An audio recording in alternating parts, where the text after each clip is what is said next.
Era l'8 marzo del 2020 quando il presidente del Consiglio Conte firmò il DPCM che pose l'Italia intera in lockdown.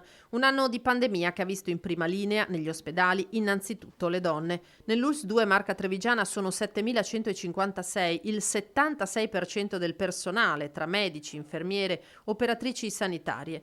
A loro il direttore generale Francesco Benazzi, annunciando che una sedia rossa contro la violenza sulle donne sarà posizionata in ciascun pronto soccorso, ha voluto dare oggi la parola per raccontare la lotta al Covid, la determinazione a vaccinarsi e il timore di contagiare i propri cari. È una paura forte, è una paura non tanto per se stesse quanto proprio per i propri affetti, per i propri cari, perché oltre alla famiglia, intesa come proprio famiglia stretta, partner, figli e quant'altro, ci sono anche il pensiero ai genitori che non sono sicuramente giovanissimi. Essere fonte di contagio verso i propri cari dà dei sensi di colpa non indifferenti. Una sfaccettatura tutta femminile anche l'approccio con i pazienti. In prevalenza le donne danno, oltre che la professionalità, anche l'aspetto così affettivo ai pazienti e ai familiari dei pazienti che si trovano lontani da loro durante la cura nei ricoveri. Ecco, questo è l'aspetto più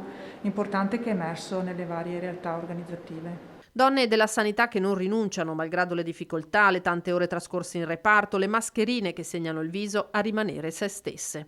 Una frivolezza il rossetto sicuramente dietro una mascherina, però ci permette di partire al mattino, di vederci così come siamo state, come siamo ora, ma come vorremmo essere ancora fra un po' di tempo, si spera presto, senza mascherine, magari con un sorriso e un rossetto, e poter camminare abbracciati al proprio fidanzato.